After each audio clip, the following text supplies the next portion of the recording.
awesome. All right. Good morning, everyone. Thank you so much for making time to join us. My name is Amy Anderson, and I am the Avid and Post-Secondary District Director for Ector County ISD. So today we're going to be learning about the nonprofit sectors and all the different opportunities for employment and careers and how to get there. So our students will be coming in and they'll be joining. We're also streaming live on Facebook and YouTube. And so know that you're captured forever out there on the web. Yay. So this morning, Mike Mills will be hosting and moderating and helping us navigate the waters of the nonprofit sector. So Mike, please introduce yourself and let us know what you do, and you may begin. Absolutely. Well, Amy, thank you so much for this. And it is an absolute honor to be able to just meet you, even though I can't see you, but I know you're there. And just, we have a great heart for our students. And my name again is Mike Mills. I'm the interim executive director for Educate Midland. I'm also the program director for Educate Midland.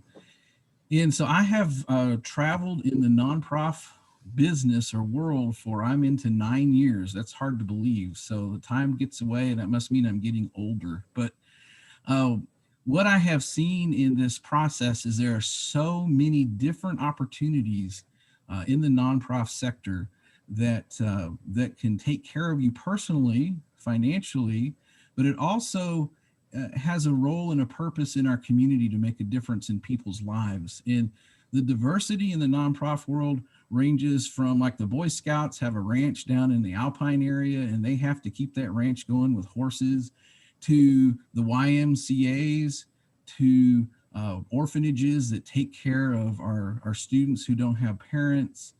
And there are programs out there that will make sure homeless people have shelter.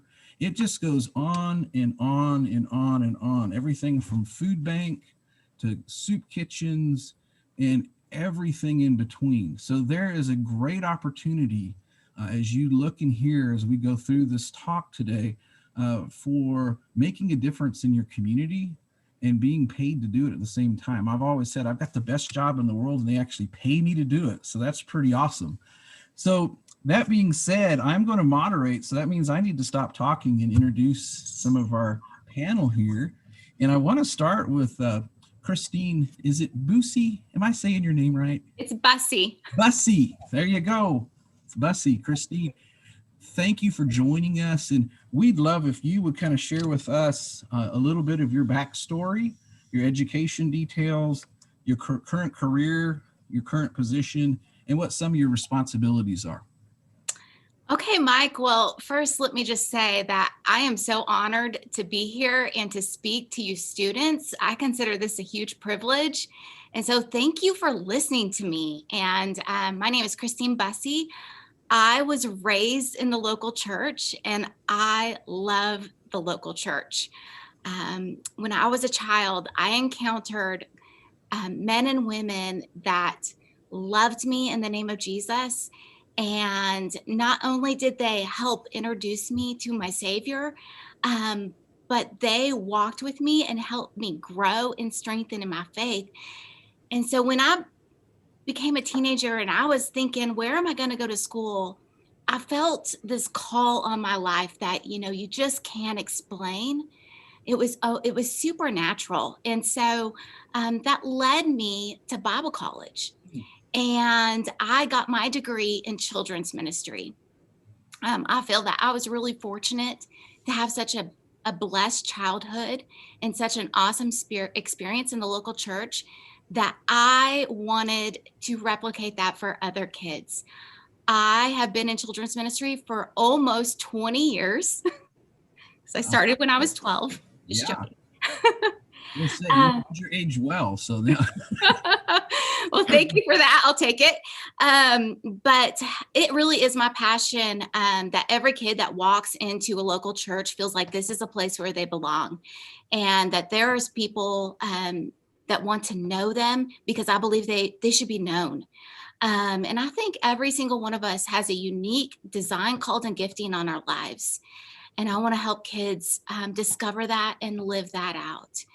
And so one of the misconceptions I think about maybe being a children's minister is you think that you're only with kids. And that is just not true. And so really the bulk of my job is reading and just looking at curriculums and deciding which is the best curriculum to implement into different grade levels. I spend a lot of my time equipping servant leaders. We don't call the people that serve in our church volunteers. We call them servant leaders because Jesus in Mark 10, he tells us that, he didn't come to be served, but he came to serve. And so for our volunteers, we call them servant leaders because they are modeling Jesus. And so I spend a lot of my time, scheduling. I work through a database. I get to go to meetings where we get to learn and discover best practices about how to care for people and to help them, equip them for the work of ministry. And so probably the best part of my job really is the people. I get to surround myself with incredible people. And one of the things that God just gave me a love for others. And so I just believe it is a joy to serve in the church. I believe that you tap into just a divine power when you serve in the local church. And it's one of those places where you can walk away feeling like you got more than you gave when you serve in the name of Jesus. And so it's really special, and it's been a real privilege. And one of the hardest parts maybe about my job is also the people, because I get to walk through people with people through some valleys and some trials. And I consider that a privilege to get to walk with them. So, Kristine, thank you so much. And because our panel's so large, I've got to move on. But thank you for sharing your story, how you got here, and just the heart of compassion that you have in the job that you do. That's inspiring. So thank you so much. Thank you. I want to throw the ball now over to Mr. Elizondo with Communities and Schools and give you some time to share about your journey into the position you're in and your education background and the current responsibilities that you find yourself engaged in.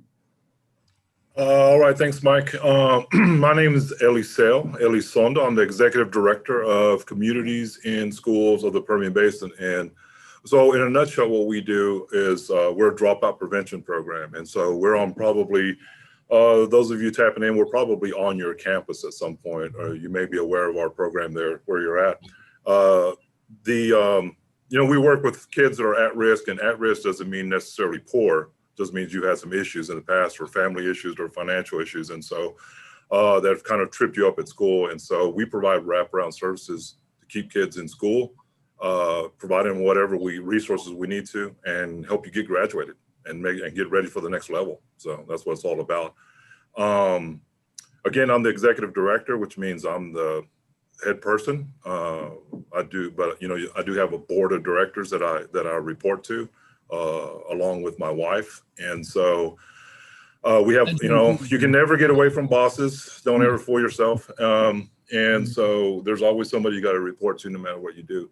My background is different from probably traditional from a lot of the folks. Maybe I'm not sure about everybody on this panel, but in the nonprofit business world for sure. So I spent 20 plus years in the technology fields and sciences. I'm actually a chemist by training and part-time physicist. And so I worked in environmental engineering firm, and then moved over there. I have a chemistry degree and with a minor in physics, and I have a master's in business, so MBA, so that we were talking about a little bit earlier. And worked in the semiconductor industry, which is chip making down in Austin. So I worked for Motorola, among other companies. And so led some international, multinational groups, and was in charge of a big chunk of business and stuff when I was at Motorola.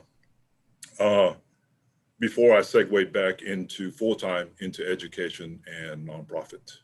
And so the other part of that, I like to tell that part first, because the rest of the story, real briefly, hopefully here, is that I come from a very poor background. I'm Mexican American and very proud of it, but grew up here in Texas. My parents were migrant farm workers. I'm the first generation college goer. I'm the first person in my family to get a master's degree. And, I grew up working in the fields, cotton fields, not the oil fields, but the cotton fields of the Panhandle. And that's what I did after school and in the summers. And so, like I said, my parents were uneducated. My mom had a 6th grade education. My father had a 2nd grade education before they had to drop out and work when they were young. And so, so it was a lot to overcome, but my parents have made me happy. I knew education was the key. So like I said, from there to running an international, multinational team for Motorola. So, and then here I am in the nonprofit world. And great things happening with communities and schools. It keeps expanding and growing. I keep hearing awesome things. So thanks, Mike. Thank you for your leadership. All right, I want to now introduce Miss Kari Hennagin with United Way of Midland. And you and I were just on a call a little bit ago working on some stuff. So here we go again. So Kari, thanks for being here. And again, if you'll share just your personal story, your education background, career details, your current position, and maybe some of what your responsibilities are. So thanks, Kari. Oh, you're on mute. We've got to unmute you. Oh, sorry. I'm really excited to be here today and to be able to share. I have kind of a strange background as well. I grew up with a single mom and she worked 2 jobs. And so I went through junior high, college, mainly taking care of my siblings while I was going through, trying to graduate and that kind of thing. So I went to a 2-year college so that I could continue that while I was going to school and taking care of my siblings at home. And then I went on into my last couple of years at SMU. And I became a State Farm agent. So I worked for State Farm for 18 years, got my license in Texas and in Florida.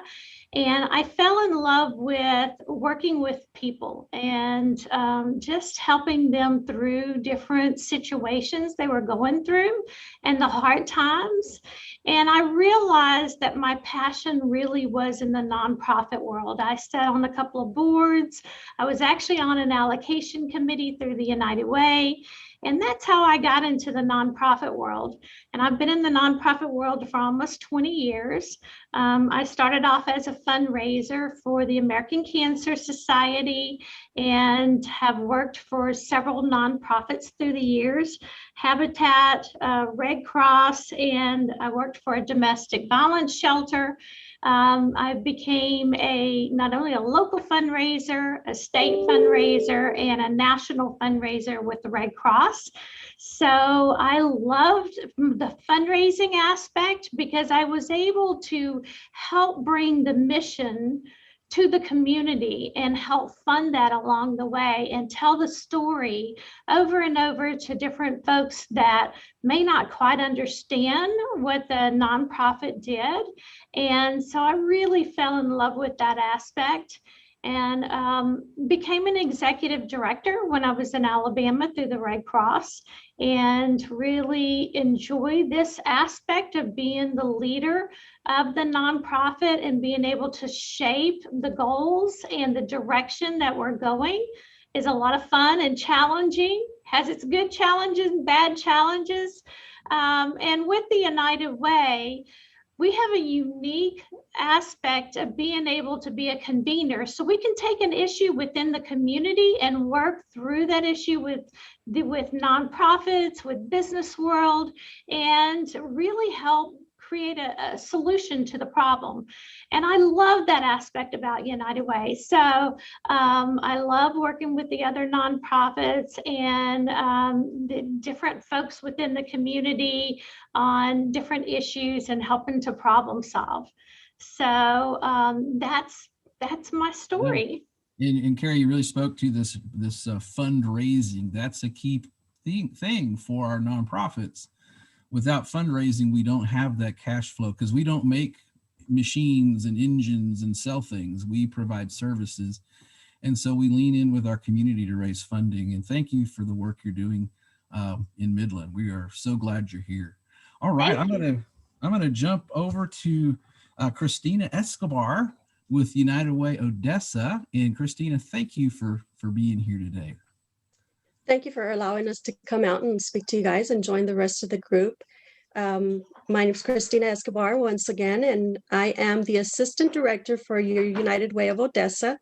I'm approaching 8 years. I can hardly believe it myself, but it's been 8 years. Began with the organization as a front office manager and slowly moved my way up into community impact and now assistant director. So my educational background is a current student at Odessa College, recent graduate with business leadership. I am a first generation graduate, started with limited options in the past. Besides that being, we had everything we needed and we appreciate everything. But back in those times, we just didn't have those opportunities. I'm a true example of that. That changed. So I'm fortunate for everything I've been allowed up until now, of course, also with my employment assistance. My career details, a little different. I was in the banking background, really wasn't my niche. Ended up in the nonprofit field through a former executive director who was Tom Purcell. He had transitioned into this field and kind of dragged me along, said, I have an opportunity for you. And again, it was just front office manager, but I was intrigued and I came on board, and here's where I am. My position entails primarily as a United Way and as a position is to serve those nonprofit organizations that we financially support, anywhere from an educational aspect to emergency needs, basic needs, and or healthcare needs. We exist to support those organizations. Therefore, our responsibilities are to go out into communities and speak to, whether it be our students, our financial aspects of the community, our oil and gas, whatever aspect that may be, that allows us to come out and speak to them and advocate the message, deliver the message, and acquire their understanding and their support in order to be able to support our agencies. They are the boots on ground. They deliver the services to the clients. They are the ones who see the entire true need and live through hardships, because those are a lot of hardships that come to their doors and that they have to try to serve and fill, and it gets tough. Yeah. But they are seeing that true need, and that's where their focus should be. Therefore, if we are in the back trying to gather and accrue those donations from our community members, it makes it easy to deliver to them so that they can focus on those clients and they can deliver the needs that they so greatly need. So that is basically why we exist. And my role in the organization is to work directly with those organizations, whether it be a new applicant or an existing agency, to serve them, whether that be networking, questions, volunteer opportunities that they may need volunteers for, or making final decisions on their funding award, their reporting requirements, you name it, and then fill in other areas in the organization. But I feel that this position, this organization has satisfied me, because going back to the client, there's extreme needs. And when you are able to help or fill those needs, you are doing something great in a community and not just earning a paycheck. That's amazing, Kristine. And again, we're back to raising funds so we can support organizations that do direct services for our kids, our families, our communities. So Kristine, thank you for your focus and your drive. We appreciate it. All right, Laurie Johnson, I'm so glad you're here, and you have a large mission. So thanks for being here. Kind of share your journey and what you get to do. Okay, I will say the Nonprofit Management Center is probably a place that a large portion of the people listening have never heard of, because our job is to help nonprofits. We are a nonprofit as well, but we provide information assistance, education, consulting, technical assistance, support to help nonprofits build their capacity to better serve their constituents. So I can't tell you about the puppies and the kittens and the old folks, even though I get to work with all those groups. I work to help the nonprofit sector. And like many have mentioned, I did not get out of high school and decide I'm going to go work in a nonprofit organization. It was actually not anything I probably really had thought about. When I graduated from college, I moved to Odessa as a news director of a radio station. I was a radio, TV, film graduate. And after about 2 years, realized how I was really not qualified for that. So I jumped and went to the corporate side and worked in corporate marketing and PR. I actually have my accreditation in public relations practice, which I'm the only one between Fort Worth and El Paso that has that right now. And I worked for 27 years in the for-profit sector with people like Clayton Williams and Midland Memorial Hospital and AdMark Southwest with an ad agency. And in almost 15 years ago, 2 weeks short, the Nonprofit Management Center called and asked me if I would be interested in joining them as an associate director. And when they asked me in the interview, they said, why are you interested in this job? I said, I don't know. You called me. I was completely happy, loved what I did, still love what I do. And I stayed on doing some of it still for a couple of years of contract as well. But I have never looked back and thought I made a mistake. Wow. All the jobs I had been in with marketing and PR, obviously when you're working at Midland Memorial Hospital, that means you're going to serve a lot of time on some boards. You're working for Clayton Williams, you're going to serve time on boards. Yep. You're working at a bank, you're going to do that. And so I'd always been an avid community volunteer, but I had never worked in a nonprofit until 15 years ago when I stepped in the doors of the Nonprofit Management Center. I never thought of myself as an educator. I never thought of myself as a trainer. I thought of myself more as a strategic planner, and that comes a lot out of the PR background. And I had done a lot of that, but I never thought that I would suddenly be standing up in front of large groups and making presentations and helping them, because nonprofits, the people that work in nonprofits, the majority of them love the mission. They are there because of rescuing the animal, or they're there for that underserved child. They are not there because they love HR policies and procedures and financial policies and procedures, or understanding PPP loans that we're having to do now, or employee retention credits. So we're there to help them with that backside. Now I get to go to bed every night, put my head on the pillow, and know that I've helped somebody in the Permian Basin have a better day, have a better life, because we work with Health and Human Services, education, governmental entities, public benefit and societal benefit, religious organizations. We get to work with them all. And our service area is pretty much San Angelo, Abilene, La Mesa, El Paso to the Mexico border. Wow. To the Mexico border, not New Mexico border. So we have a huge service area. So I get to work with all sorts. And because I'm a lifelong learner, I feel like I'm just a continuous learner. I'm always getting in. And even though I've worked with LSAO some, I'm not delivering this program, but I can tell you I know a lot about the program because I'm going to find out what I'm doing and what they're working with. And so I get to find out all of that. And I'm going to say, I know you're looking at college prep and you're looking at going to college. And I dropped out of graduate school for some various reasons early on. And for years when I was younger, I thought, if I only had that piece of paper that says a master's degree. I am not saying don't get a master's, but what I'm saying is I took all the opportunities, and all the employers I've had have given me the opportunity to, in my case, build my own master's. Yeah. I have gone and studied what I need to study. My life now spends a lot of time in law classes and in accounting classes and in HR classes. And governance classes. So build what you need. I'm going to say, build the life you want for yourself. That's awesome. Laurie, I love what you said about being a lifelong learner. And I just hope our students hear that, because we never get there. We're continuously evolving. We're continuously growing. And that's inspiring to hear that. So thank you for sharing that.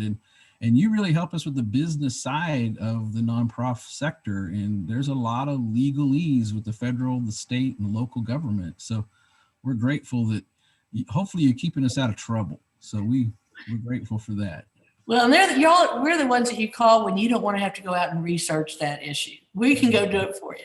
Yes, so thank you so much. So, all right, so Adrian, Vega, Adrian and I work together on a gazillion things, so it's exciting to have you on this call. And Adrian, just share with us your backstory and where you find yourself today. Thank you, Mike. Good morning, boys and girls. It's exciting to be with y'all today. So once again, my name is Adrian Vega, and I'm the Executive Director for the Education Partnership of the Permian Basin. Now, similar to what some of the other panelists said, I'm relatively new to the whole nonprofit world. I've only been in the nonprofit world for about 3 years, and the nonprofit organization that I work for is actually recently created. And I actually moved out here to the Permian Basin. This is my second go around to actually lead the organization that I get to be a part of. My background is actually in education, but in the formal sense, in terms of a K-12 system. So, for instance, I started out as a teacher, have done everything from, campus administrator, assistant principal. Actually, my last formal position, I was a school superintendent in South Texas. And to be quite honest with you, I would probably still be running a school system if it wasn't for this opportunity that I get to be a part of now. One of the unique things about the Education Partnership of the Permian Basin is that we represent, an approach to the work that's based on what is referred to as the collective impact model. And basically, in a nutshell, what that means is that every community has large social challenges. And in this case, our focus is around education. But our focus is grounded in education from the entire gamut of maybe your life, from the standpoint of we actually are focused on cradle when babies are born all the way up to career. So if you're a senior right now, or if you're a junior right now, and you're thinking about the next chapter of your life from a community standpoint, we want to make sure that we're helping connect all of the community resources to assist a school district, or to ensure that, for example, the work that LSAO is doing with communities and schools, that they're also further supported. Or, for example, we talked about, we had Kristine representing the church community. Well, when we think about the work that we do, it's really about trying to connect all of the resources in a community to make a community stronger, cradle to career. One of the things I will say is that the importance of education, what I have found is that what education has provided for me, as well as some of the others on this panel, is it really just provides options, right? So the more education you have, really what that just means is you have the more options and opportunities you have. Now, one of the things that I would say is you're thinking about your life, if you are thinking about your life, like, what do I want to do? Or I'm not sure. The neat thing about nonprofits is it really gets away, or nonprofits are an opportunity to really pursue one's passion. And so, for instance, let's say if you are passionate about, let's say, a social issue, or you're passionate about, it was mentioned, maybe animals and they need more, a good homes, or you want to help feed the hungry, or you want to do some of these things. There aren't necessarily businesses per se that say, hey, well, I want to go and help feed the homeless, and so let me go to a business that does that. Typically, nonprofit organizations are entities that kind of fill in, challenges that a community might have that maybe an entity doesn't exist. And so the exciting thing is that there are ways that you can then say, follow your passion and say, you know what, I want to start up a nonprofit so I can fill that need in a community. And then thank goodness we have individuals like Laurie at the Nonprofit Management Center that says, hey, well, you want to learn more about that? This is what you would need to do to start up a nonprofit. So one of the things I would say is y'all think about if this is a career path for you, there are amazing things about being in a nonprofit in terms of really, like I said, following your passion. But I would say that the difference between that and maybe working for a business or, another entity is that there are then things that an individual or that organization needs to do to make sure that they stay afloat And in this case, as it was mentioned, it might be raising the necessary funds so that you can continue doing what you want to do in terms of your passion. Yeah. So I don't know if we're going to be talking about that or if that's going to be some of the questions you're going to lead us to, Mike. But, you know, once again, glad to be here, guys. I look forward to discussing more in the remaining time that we have. Absolutely. Thank you, Adrian. Appreciate it. Autumn, we saved the best for last. So here you are, and we educate Midland offices at Midland Shared Spaces. So I see Autumn quite a bit. And so Autumn, thanks for being here. And let's hear a little bit of your story and what you get to do. Well, thank you so much for having me. I'm so glad to be here. I am the executive director of Midland Shared Spaces. We go by MSS now. And what we are is a couple of different things. We are a facility, we're a building, literally 35,000 square foot building that houses other nonprofits. So a nonprofit in our community that's serving in Midland County can come and be a tenant here at MSS, and we provide all of the IT services, office space, fully furnished, access to meeting rooms, and all sorts of opportunities for efficiency and efficient business use. And also we work to bring those tenant agencies together to encourage collaboration and working together for greater impact on our community. But we try to do more than that. We only have room for about 15 agencies in the building, but there are hundreds of nonprofits that serve in Midland County alone. And that is the focus of our mission, is Midland County.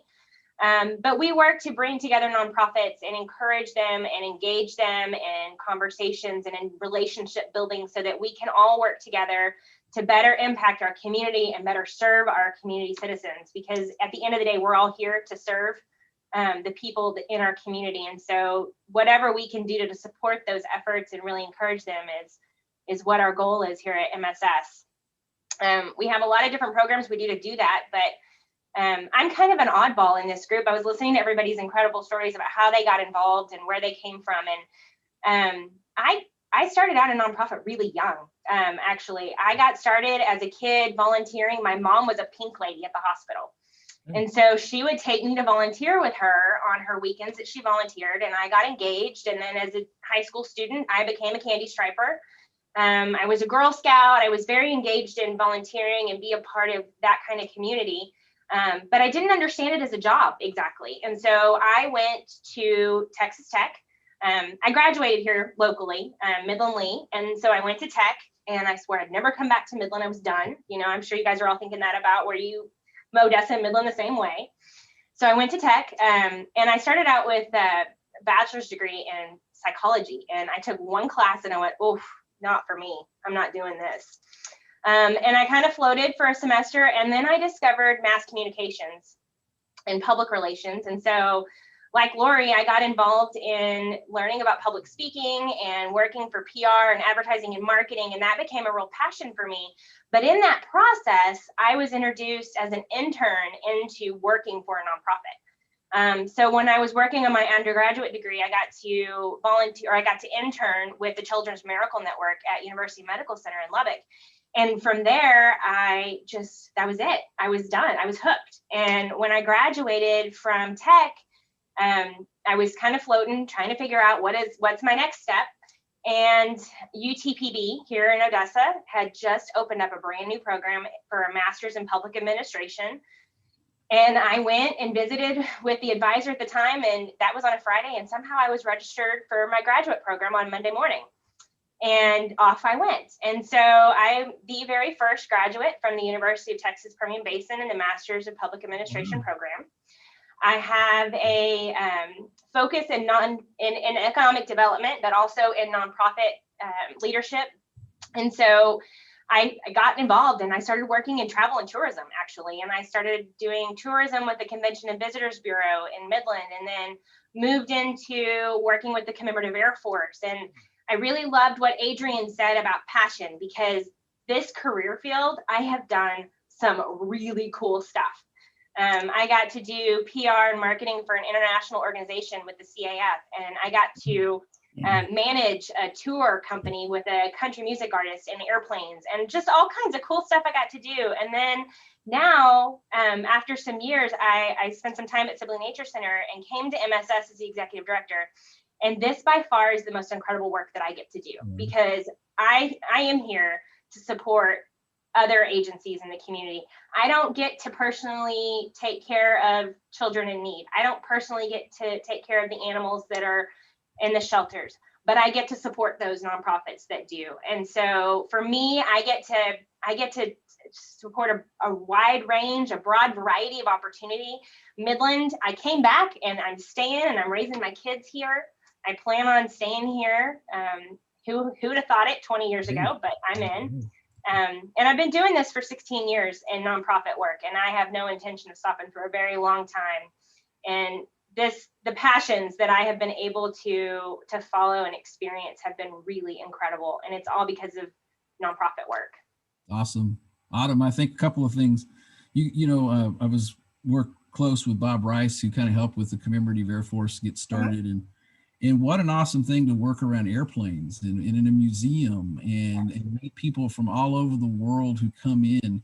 So when you think of nonprofit, there are so many different exposures we get to have that are once in a lifetime kind of moments. And you're hanging and working with some of the best people on the planet. So in Autumn, another thought I had is just to acknowledge your husband's service in the police force in Midland County. And we thank him and you for the sacrifices you all make to protect our community. So thanks for that.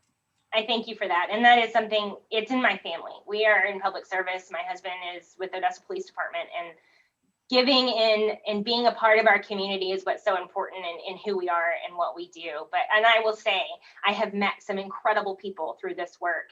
To your point, Mike, I've met Doolittle Raiders, and I've met some of the men and women who served and saved our country and have given us these freedoms that we have. And that is an incredible opportunity. Yeah, you'll be telling those stories to your kids and maybe grandkids one day. So that's awesome. Very awesome. Well, listen, this has been a delight to go around the horn. And Amy, I'm wondering, do we have any questions that may be coming in that I can't see, or I can ask questions too? So I just wanted to check in with you. So just go ahead and start, and I am monitoring, but we don't have any current questions. Students, if you have any questions, please be sure to post them, and we will have them asked live right here. Excellent. Well, we'll be on the lookout for those questions. Well, so Kari and I were talking the other day about this event, and she said, Mike, I think there's a great question you should ask us. So I'm going to throw this question out. If you could go back in time, don't you love it when we start a question with that, right? If you could go back in time, what subject would you pay more attention to in middle school or high school? Okay. So I'm going to give you a second to ponder that, and whoever wants to start, we'll just work our way around the circle. Whoever wants to jump in on that question. All right, Autumn, you got it. Well, for me, I would say history, because I think that's how we determine our path forward in so many ways, but even more so just because I fell in love with World War II history when I was with the CAF. And so now I have such a place in my heart for those people and for that work, that for me, history, I wish I paid a little bit more attention to it, but. All right. So there's a reason we take these classes in middle school and high school. Is that what I'm hearing? Yeah, that's awesome. So, all right, who wants to jump in next? Okay, Kari. Since I brought it up, I figure I better answer. What I told Mike, my worst subject was math. I really hated math, and I wished I'd paid more attention because I do more math in my job with financial stuff and, just all of the different pots of money. We try to figure out how to balance everything. And I've actually gone back and taken classes at a place that like the Nonprofit Management Center to learn how to really do financials and budgets and that kind of thing. So I wish I'd paid more attention to the math side of my education. That's awesome, Kari. Thank you. All right, Laurie, go ahead. I would say the humanities. Because I was a nerd. I'm not going to lie. I was the book nerd. I love to read. I didn't do math well, but I do financials really well. Didn't do math well, but and even though I was involved like in choir and stuff, I was so abysmally shy. Mm. All the way through till, I mean, I remember the first class I had to teach at Nonprofit Management Center. I was like, oh my gosh, I've talked to hundreds of thousands around the world in an international news conference, but I'm looking straight at Adrian and I can't get the words out.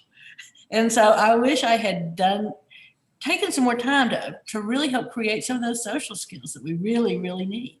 That's awesome. And that's so important.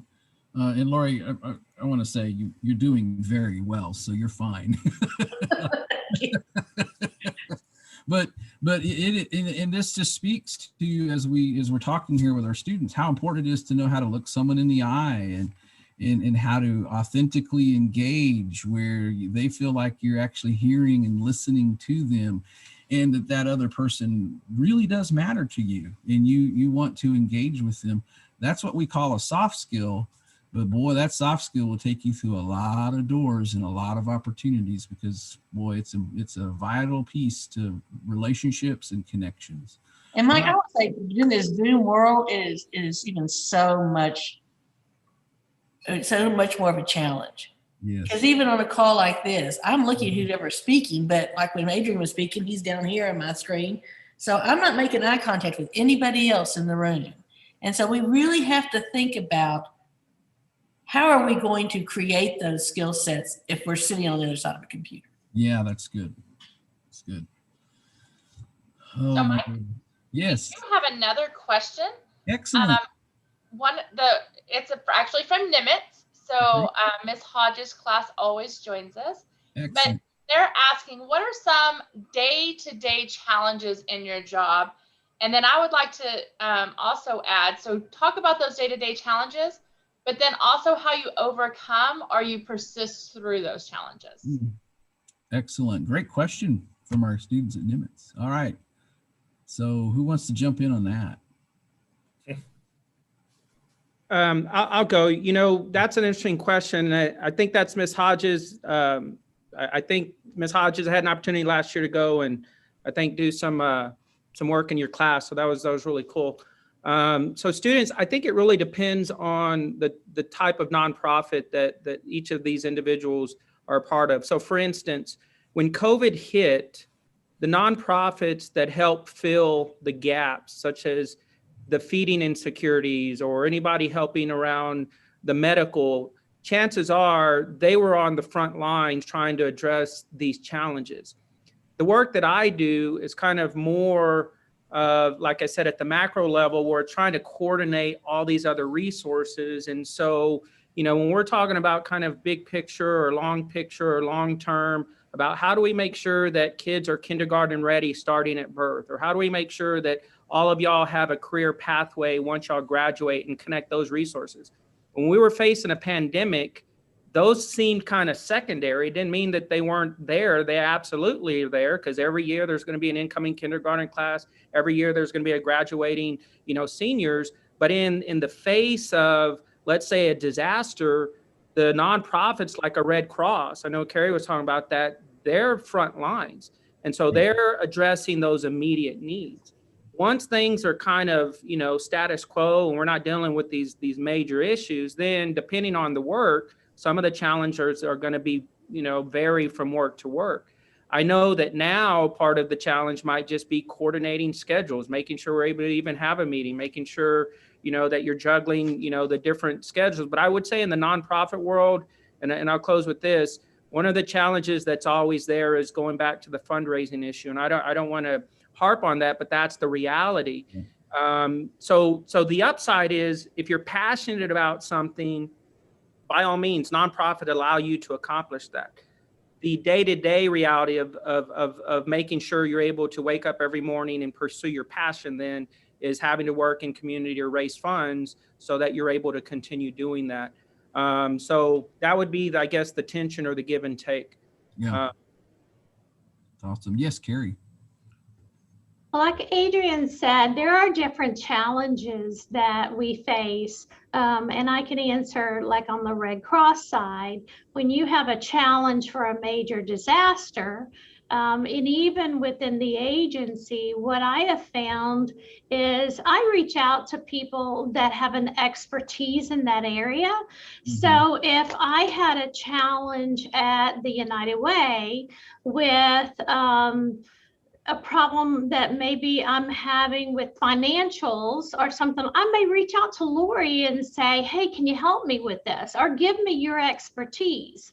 It may be we're trying to solve something that I can go back to my board. You have a board of leaders for a reason, so you can reach out to them and they can help you solve issues.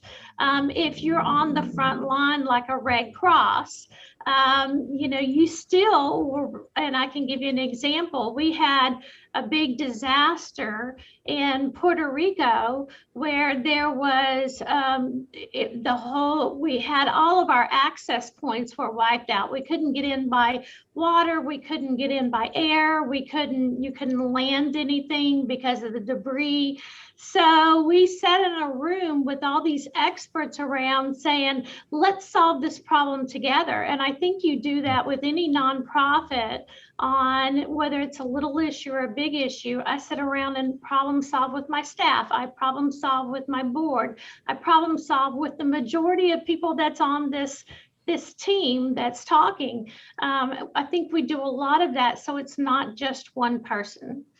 That's so powerful to begin to comprehend that we can't do this alone. We have to walk through this understanding that we're all connected. We need one another, and no one person is the expert on anything, but we all are experts at something, and we can contribute toward finding solutions and answers. So Kari and Adrian, thanks. Hey, Mike, I want to throw in an answer for this and stuff, because I'm coming from the corporate world and then coming into, you know, on the for-profit side for many years, and now being on the nonprofit side, because it's still a business, everybody, and stuff. For instance, it's like, it's the nonprofit business, right? And so a lot of people forget that part of the phrase. And so we're still registered with the Attorney General of Texas. We're still under the Texas Business Code, just like anything else. And so as a nonprofit, what it's more akin to me, for one thing, well, compared to the corporate world for profit, it's like you still have a lot of the same pressures. The revenue thing, I thought, was a fear of mine coming in nonprofit, having to raise money. You have to raise money all the time, the fundraising to run a nonprofit, to keep it going.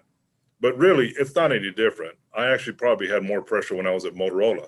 I had to meet my numbers every year, every quarter, every month, and I had to report out on that stuff. You know, if you open up any kind of business, if you're an entrepreneur, you got to sell product, you got to sell service. Yeah. You know, it's the same kind of pressure of keeping that revenue stream going.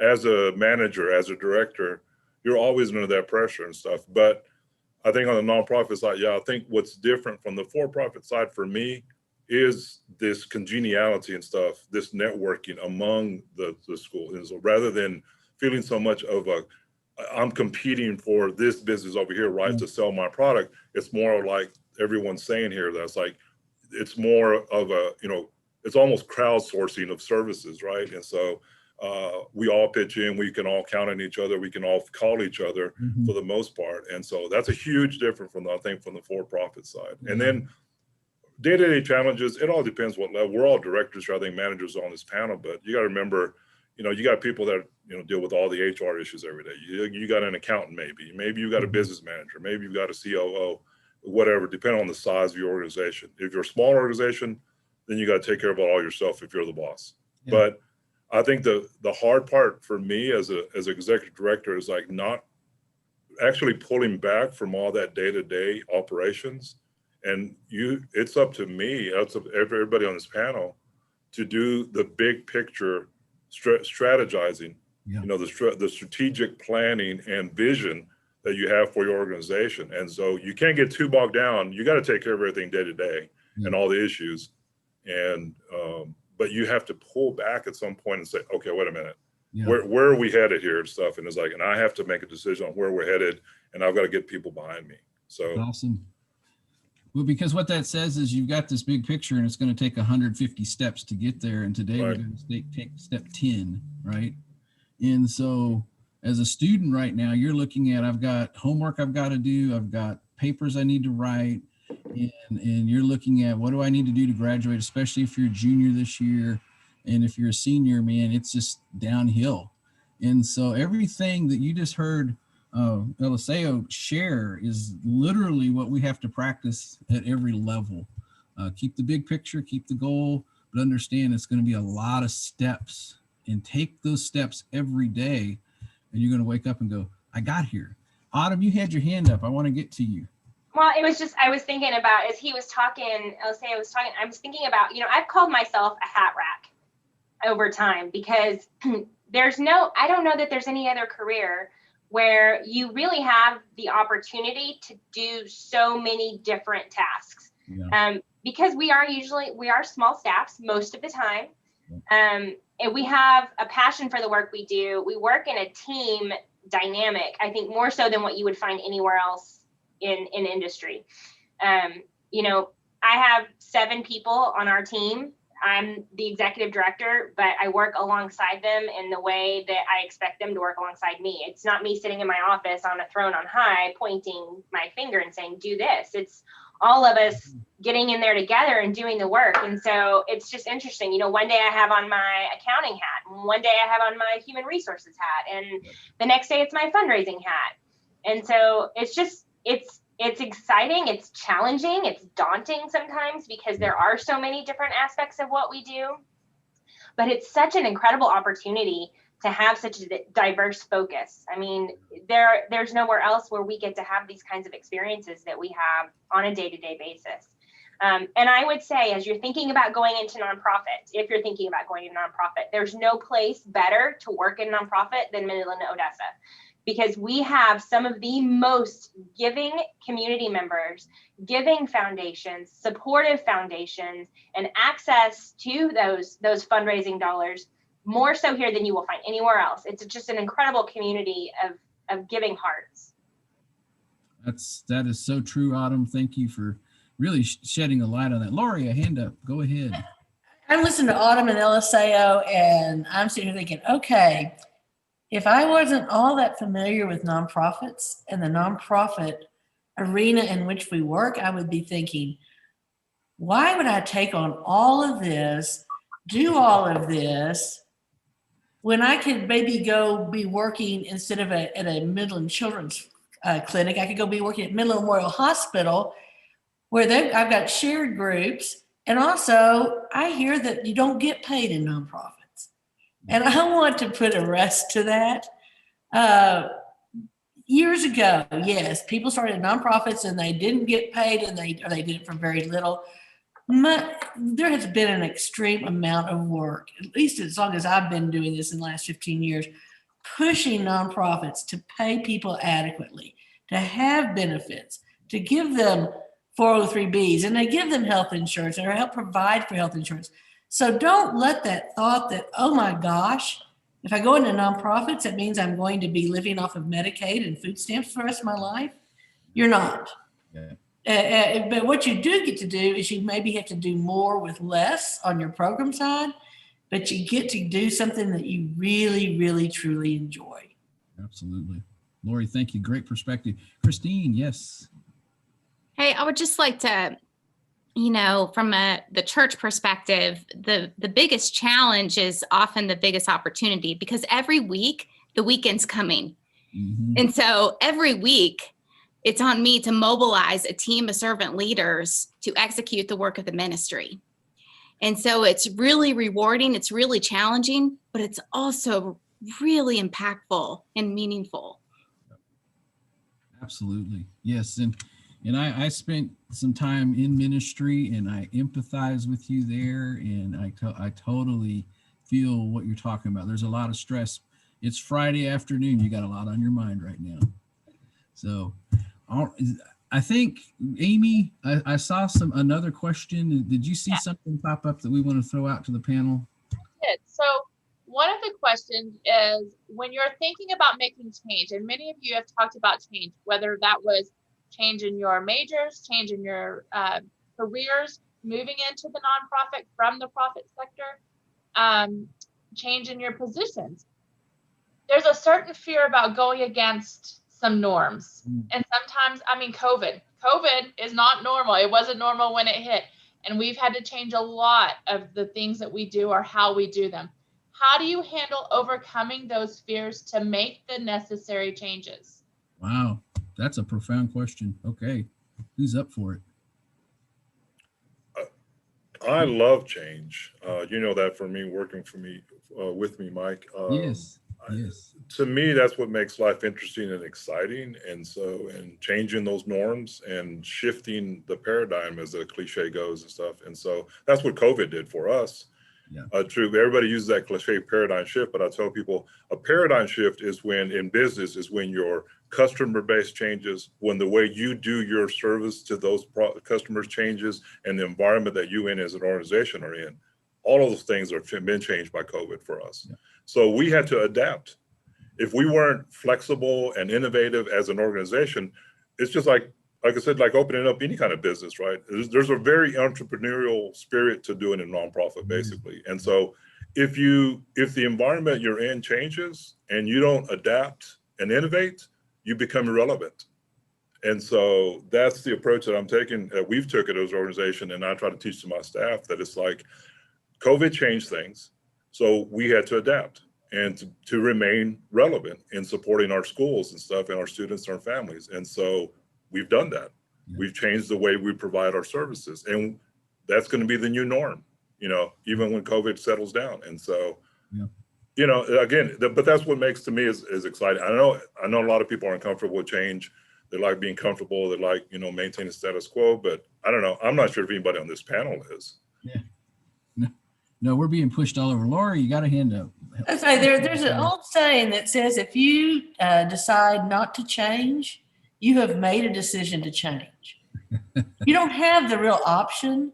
Yeah. You can change to move forward, or you can change to be status quo, or even become obsolete. Yep. And it's not just in what your organization's doing, but quite honestly, if you're at a place in your life when you get into a career, we all got out of school and we went and got what we thought we were going to do, and then we think, ooh, this isn't what I really want to do. I have something else I want to do. If you are not willing to make that change, and you're willing to be miserable or be stuck in some place where you don't want to be for the rest of your life. Good. So don't be afraid to change your plan after you get started. Great, Laurie. Kari, I saw a hand. Well, I will say I agree with what my panelists are saying, because I think change is very important. Having had a career for 18 years in the insurance industry, when I went into the nonprofit, I had a lot of fear because I was giving up a really good career, making really good money. Mm-hmm. And so that change was, even just thinking about it, there was a lot of fear around it. And I spent a lot of time asking questions and really kind of saying, let me come in and spend some time with you to see what this is about. But I would say explore, ask questions, see what you're getting into, whether it's changing college, your major, or whether it's, get in there and explore and see if it's something you're interested in. Sometimes you just have to take a leap of faith. Yeah, that's so true. And it takes courage, and it also requires that you trust yourself. You can trust yourself. You can get there. Autumn, did I see a hand up? Yeah, I think about this. One of the things I hate, the worst phrase I hate so much is, well, we've always done it that way. Oh. Yeah. I cannot stand it when somebody says that to me, because gosh, that is so boring. Why are you doing something because you've always done it that way? That doesn't mean that it's right. It just means that it's become stagnant and stale. For me, I love change because I like the challenge of change. Yeah. I like the opportunities that it affords us to do something different or outside the box or move forward in a new way. We can't stay still and stagnant. COVID aside, anything else aside, the community changes. The people that we serve change, the needs change. And if we don't follow that need, if we don't follow those people, then why are we here? What's our purpose other than to follow them and support them? And so I love change for change's sake. Sometimes it's just, you need it to stay fresh and to stay engaged, because gosh, I'd be so bored if we didn't have change. LSAO uses the word relevant, and Yeah. I believe that's the key. We want to be relevant with what we do. Can I see- tie that back real quick? I'm Please, sorry. go ahead. I didn't really answer the question about which class I would pay attention to. Oh, okay. And the reason I didn't answer is because I couldn't think of which one not to pay attention to, because this is the reason, right, to be ready for all that change. Is like, I don't know. And this goes for whether, you're in class, and I know the kids are going to think I'm full of crap, but it's like, you got to pay attention to all the classes, okay? And outside of class. Because I'll tell you stuff, I did not realize that my background as a farm worker, right, stuff was going to come into place. And I won't go into details when I was in environmental chemistry and environmental engineering. Okay, it came into play. That background did. I don't know. I lost my earpiece here. One of the most impactful classes I've had. I was like I said, a science major. But to this day, the most impactful class was a class I was going to blow off in college. I was a junior or senior and took it as an easy A, and it was world religion. And that class had the most impact on my entire life and stuff, because we studied the major religions of the world. But in my class, when my university was at, there were Buddhists in the class. There were Hindi in the class. There were Muslims in the class with me. And so I got to know the rest of my world. Brothers and sisters. And like I said, that's had an impact in my life to this day. That's become one of the most important and relevant classes. And I thought it was just a blow off easy A course. And so, but it, like I said, it has an impact to me to this day. So you never know what's going to come into play. You never know what's going to be a life changer till you get exposed to it. So yeah. Amy, we hit 12:01. So what's our protocol here? You're muted. Yep. I think that we'll continue because the conversation is great, but I do want to let you know that there is going to be a poll that comes out so our students can vote on their most, I guess, the career that's interesting them to the most, or maybe that they would be voting for, getting the gold ticket. Don't take offense to anybody. Everybody's doing a great job. We don't want anybody to turn in their resignation letter after this poll. It's not that important, but our students want to give their voice, and I think that you're also going to be able to vote, so nobody's going to know you voted for yourself. So the poll will be popping up, but let's continue the conversation. If you do need to leave, we do understand. We thank you so much for your time. If there's, of course, just like LSAO just circled back, if there's a question that comes to mind and you're like, hey, I need the students to know this, then please let them know. The next question might be, what does your position provide that no other position that you've had provided? And that kind of can give you maybe an edge on the voting poll right now. Ooh. All right. Look, you're now politicians. You're running for a vote. So well, I'll jump in on that one. Yes. I never thought I would be a building manager and a rental specialist. So that's kind of a weird fit for me. So not only do I get to work and support nonprofits, I also have to manage a 35,000 square foot building. And with that comes all of the ins and outs of that. And I have a great team that does the work and the support here. But if you're into real estate, who knows, you could do that as part of your work in nonprofits. Yeah. Well, and then look at all the support staff you have, from maintenance to custodial work and information technology. It's amazing the team you put together, and all of those are skill sets that you can take and walk into a nonprofit and have a fit, because all those things, especially the IT side, we need everywhere. Ah, yes, Kristine. I would say my response to that question is a continued development. While we have many hats and the tasks are monumental, there is still opportunity for continuing education development that's put in to enhance our skills, develop our skills, make us better at our roles and our positions. And there's this theory that kind of old-fashioned, well, if you develop them and they acquire all of these skills, what if they leave? But there's the other side of this factor and how we would like to and try to implement, but what if they don't? You're only strengthening your organization. You're making it better and stronger. And you're sharing those skills, because that person that you're developing is working amongst the rest of the team and sharing that perfect world. So I would say that is one of those for me.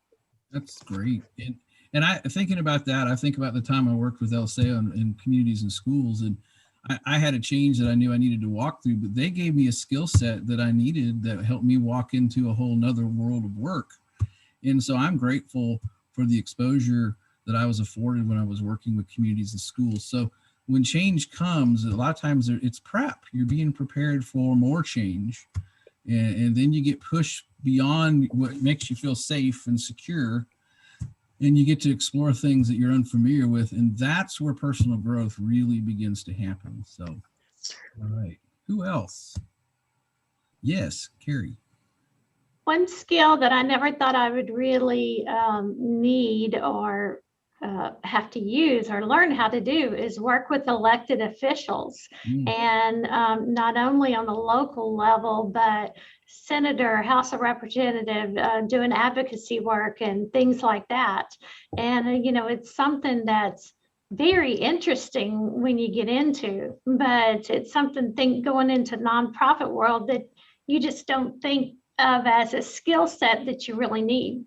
That's for sure. And my goodness, there's so much that legislation, how it impacts us locally, and how we've got to be involved at a county and a state level and even a federal level. So that's a great perspective. So that's government and how it works and how laws are passed and how those laws affect our day-to-day in so many areas that we all work in. Thanks, Kari. Yes, Laurie. A skill that I thought I had, but I found out very quickly when I got to the center I didn't have a good grasp on it, was truly listening. I had good communication skills. I had good hearing skills, but I found out very quickly my listening skills were not where they needed to be. And that is probably something that I have to practice 365 days a year to always remind myself about being a listener and not a hearer. That's profound. Hey, Laurie, does that go for, explain yourself, because I've got two different pictures of that. Externally, when you're talking to a client or customers, I call them customers or clients, right? The people you're serving, or internally with your staff, i.e. HR. I think it goes both ways, Elisandro, for me. I'm sorry, the phone was ringing. I had to turn my mic off. I think it goes both ways, because I catch one thing somebody told me early on when I first started studying back on how to really become a listener is if you're always hearing and already figuring out what your next statement's going to be and how you're going to reply, you're not listening. You have just heard just the very beginning. And years ago, when I was the PR director at Midland Memorial Hospital, we had a young man, actually it was Jessica McClure's father, who would always get asked questions at the news conferences, and he would oftentimes hesitate. And people would think that they would make comments about he didn't know what he's doing, or he didn't understand. No, what I found out from him was he didn't answer until he had thought through what he needed to say. Yeah. And to learn that from a 16-year-old when you're a 30-year-old is pretty tough lesson. But I think it goes all the way, because even if it's in a disciplinary action and an HR issue, you've got to understand both sides. Wow. So I just think about being a student, how that translates to communicating with your teacher when an assignment's been given and you're confused about it, and you may have questions, or you may even be frustrated because you may feel something's not fair. But to have the skill set to say, I need to just listen to what my teacher has to say, it can be a game changer. Having a pregnant pause in a conversation is not a bad thing. No. But we race and rush and so we think that if we can't immediately respond right back, that we don't know the answer. But we need to stop and think about what we just heard, and even sometimes restate it before we answer it. It's good. It's good. Silence is golden sometimes. Yeah. That's what that makes me think of, Laurie. It's good. And I think sometimes we're afraid of silence. So it's great discipline to say it's okay to be in silence. Kristine, please. One of the things I discovered with working with a lot of different people is not everybody is a fast processor. Some people just need time to process. And my husband is a slow processor. And I always want to know what he thinks, because it's often the slow processors that have the better answers because they've thought it through better than me. That's just like, hey, it's this, you know? And I've learned to just really, if I really want to know an answer to a question, like I'll give people time to answer so they don't feel like they just have to, the pressure to answer right away, but they have enough time to process. That's great skill sets. I can't say enough about what I'm hearing here. Anyone else have an insight or a thought you want to share? Well, I mean, I guess I want to build upon this conversation about listening. You know, in one of the positions I had when I was working through my career, you know, a mentor of mine told me, especially when, you know, we're talking about leadership, is that, you know, he said, Adrian, just always remember you have 2 ears and 1 mouth, which means you should probably be doing twice the listening than speaking. And so that's something that has helped me out. You know, I've realized I don't always have to be the one out in front. I'm realizing that now. I mean, you know, but that's one of these things about growing and developing and maturing as an individual. I think a lot of times, you know, when I was young or whatever, it was like, ooh, I want to be out in front, or ooh, I want to show that I have the answer. Ooh, you know, I'm realizing that's not necessarily always the case. So that has helped me out. 2 ears and 1 mouth. And it's a humble position, right? It's a humble place to take. And I think walking in humility is well, that's a character trait, and that has to be developed. It doesn't just happen. We have to practice that. So I want to encourage everyone who hears this. You're getting some life wisdom here from some great people. So, Amy, I see you took your mic off, so go ahead. Yes. That's been my skill to develop. Knowing when my mic's off and when to speak. So I do have the poll results. Good. And although it was a very close race, we appreciate all of you. Autumn, you're our winner. Whoa, way to go, Autumn. Thank you very much. I appreciate that. I'm humbled. It's such, I really do appreciate it. This has been such a joy. I really enjoy this and getting to share my path and my story, because I think we just have, look at this group. Look at this group. These are some amazing people that I get to work beside every day. I love this. So thank you. Yes. I think that's might be why you had the edge, because it's kind of like you do a little bit of everything. Mm-hmm. So, you know, from the bottom all the way to the ground up with Laurie training everyone. So we do appreciate all of your time today. And I'm looking at this amazing panel, and I know that our children are seeing themselves in you. And I appreciate the life advice, man. I've learned from you today as well, and been reminded of a few things that I will be putting more focus and effort towards. So as we wrap up, I would like for you to take a little time to think. And what would be your closing advice to our students? And then Mike, you can just kind of round robin it, and we appreciate you so very much. We'll close out on that then, it sounds like. Thank you, Amy. I appreciate you guiding us through this process. So as I look at the Hollywood squares here, and that's dating me, I'm going to start top left, and Eliseo, that's you. So I'm going to throw the ball to you on that one. Yes, sir. I'm the one that needs time to think. And well, I can go another. No.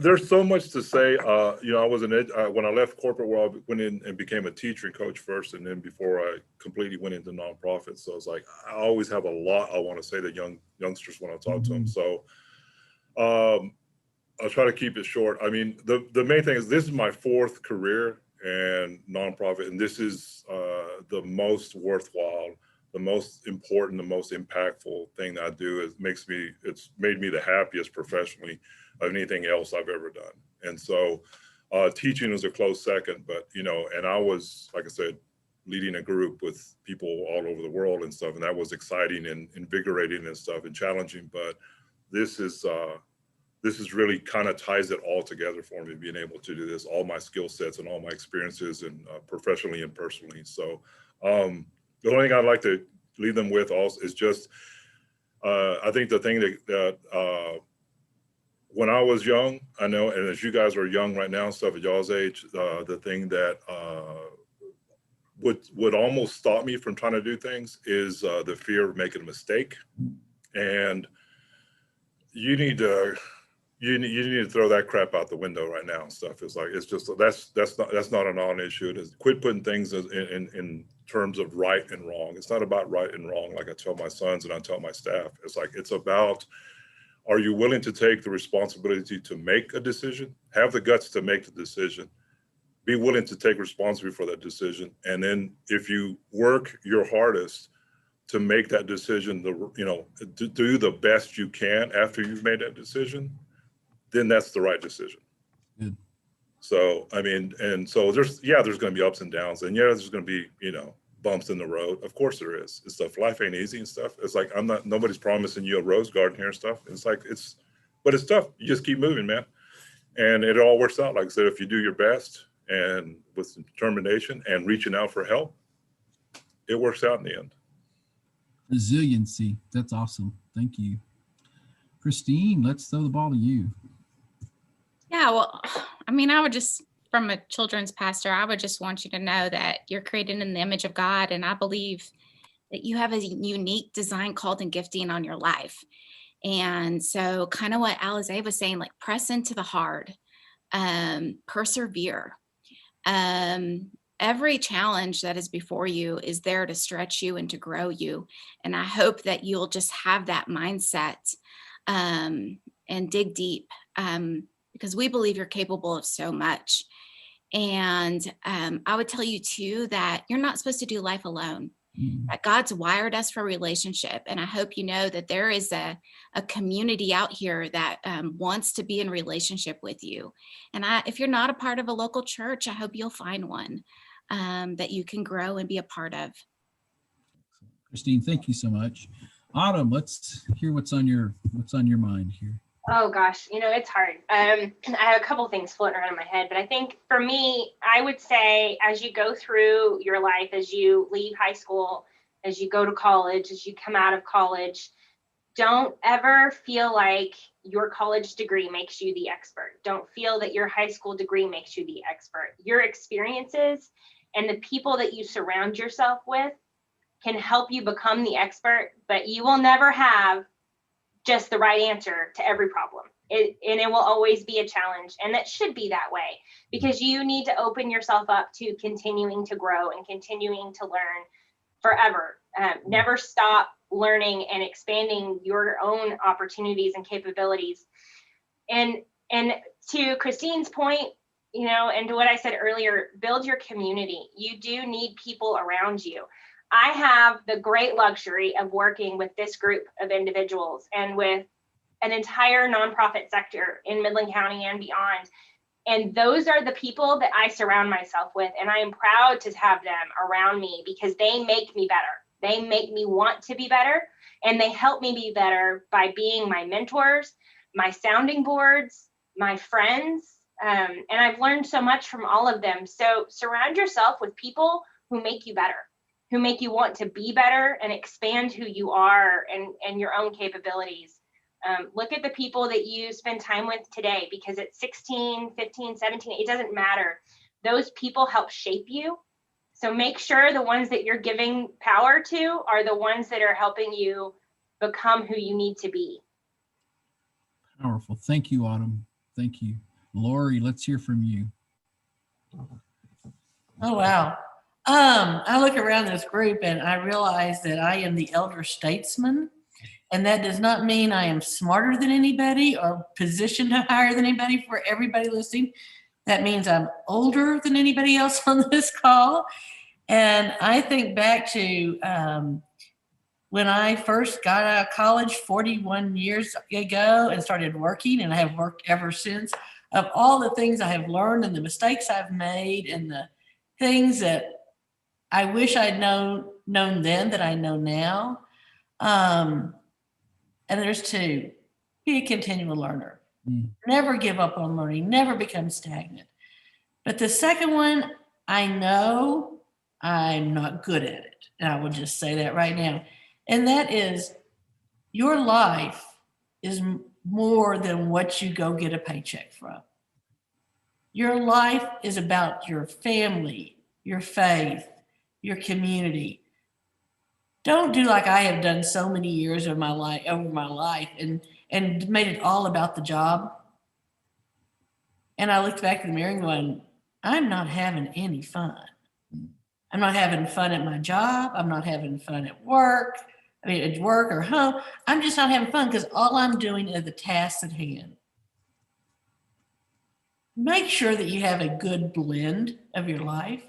And if you go to work every morning and you've picked a job because it makes a lot of money, and you go to work every morning and you're unhappy and you're making everybody around you unhappy and your family unhappy, you better start looking at what do you really want to accomplish? Because do you want to meet the maker someday and say, gee, I had a miserable time, glad it's over?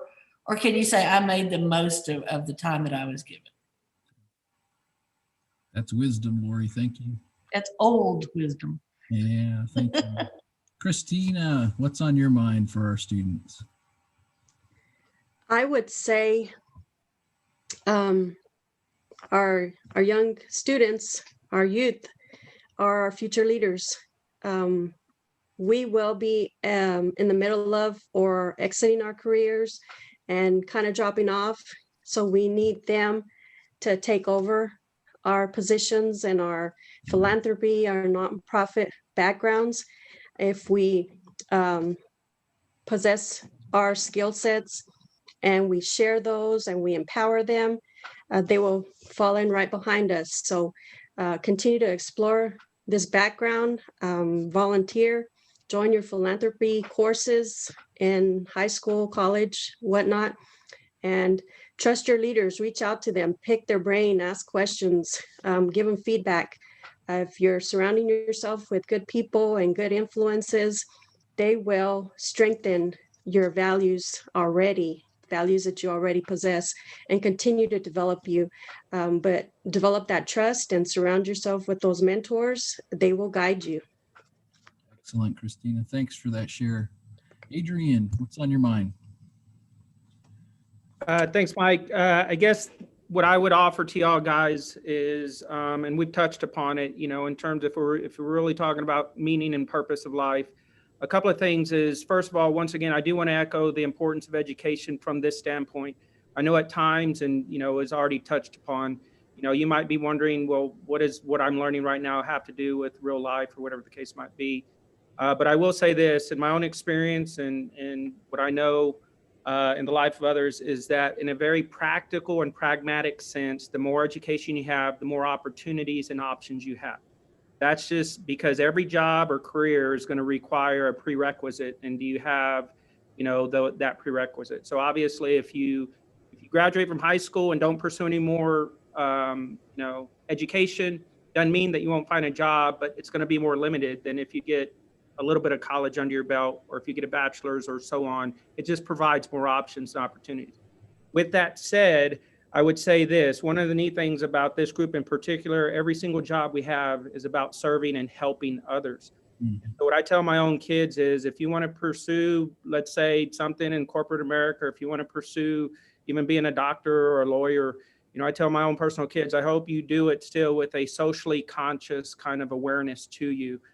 Because there's always people in need. And I know that what part of the meaning that I find in life and purpose is helping others.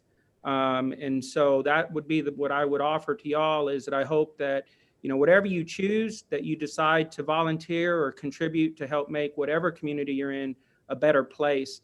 And we all have an opportunity to make a difference if we're willing to help others. Thank you, Adrian. Kari, you get to close us up. So we're going to throw the ball to you. I know, they took all the good stuff. I would say, don't let fear stop you. Keep trying new things. Be open to new things. Go after something you're passionate about. Like Laurie said, you don't want to get stuck in a career you're not happy with, because you'll be miserable through life. Find out what your passion is and go after it. And if that's not working, go after something else. Don't let fear stop you, because I cannot tell you how rewarding it is when you have something you are truly passionate about. So go after what you're passionate about, and learn from your mistakes. We all make them. So, okay, we made a mistake, learn from it and go on. Don't let it set you backwards. Thank you, Kari. Thank you to every single one of our panelists. You all are absolutely amazing. And it's just an honor to work with each of you. And I am privileged to know you and to pace with you in so many different ways. So Amy, thank you for this opportunity. Ravi and your team, thank you for this opportunity. And all of our students, we want the very best for you. We're here to help you. We're here to walk with you through these things. If you have questions, I think there's a way for us to get those questions where we can get back with you on it. So please spend some time thinking about this and then let us know what your questions are. We'd love to hear from you in the future. So Amy, thank you so much. Sure. Thank you, Mike. Thank you, everyone.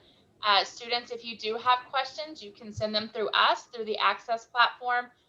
And if you are interested in volunteering, which I encourage you to do as often as you can in as many areas as you can, because when you volunteer and serve others, it gives you an internal blessing as well that builds your character. So reach out to any of these people within our community. Y'all have a wonderful day. Thank you so much. Thank you, Amy. Y'all take care.